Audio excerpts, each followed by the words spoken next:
കഴിയുന്നത്ര കൊല്ലത്തുള്ള ദിവസങ്ങളിലൊക്കെ ഇവിടെ ജില്ലാശുപത്രിയിൽ വരാറുണ്ട് ഉച്ചഭക്ഷണ പൊതി വിതരണ സമയത്ത്.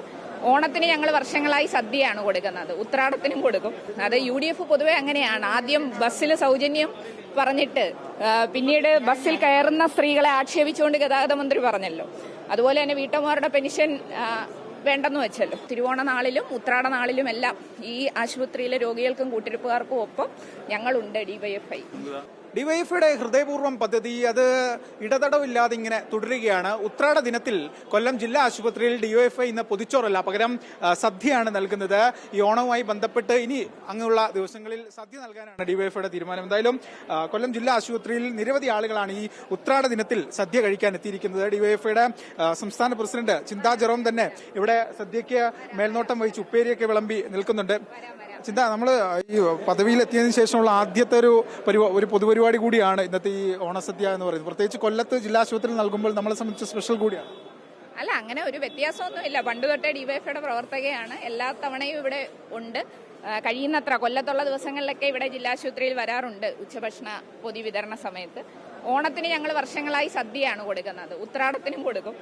അതുപോലെ വിശേഷ ദിവസങ്ങളിൽ ക്രിസ്മസ് ഒക്കെ ആണെങ്കിൽ കേക്ക് കൊടുക്കും, ബിരിയാണി ഉത്സവങ്ങൾക്ക് കൊടുക്കാറുണ്ട്.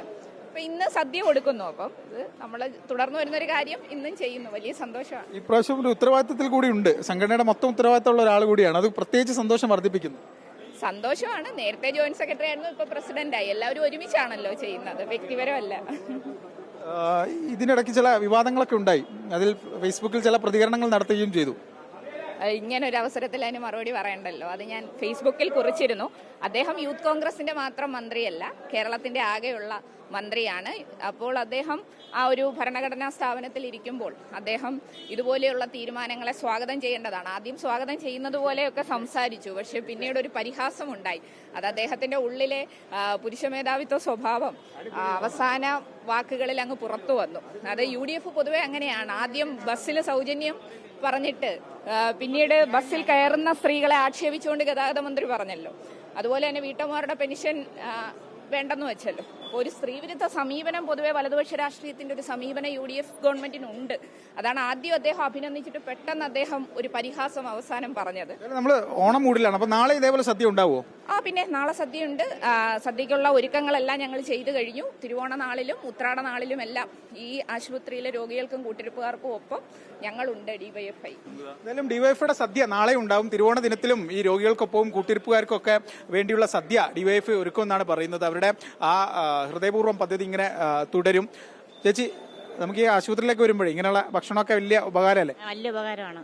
ഞങ്ങളെ സംബന്ധിച്ച് അത് വളരെ വളരെ ഉപകാരമുള്ള കാര്യമാണ് ചെയ്തുകൊണ്ടിരിക്കുന്നത്. നല്ല കാര്യമാണ് ചേട്ടാ. നമുക്ക് വലിയ ഉപകാരമല്ലേ ആശുപത്രിയിലേക്ക് വരുമ്പോൾ? ആണ് മോനെ, ഭയങ്കര ഉപകാരമാണ്. അത് കാശില്ലാതെ വരുമ്പോഴേ ഒരു ഊണ് മേടിച്ച് ഇന്നാത്തവർക്ക് വിശപ്പിന് കിട്ടുന്ന വലിയ പുണ്യകരമാണ്.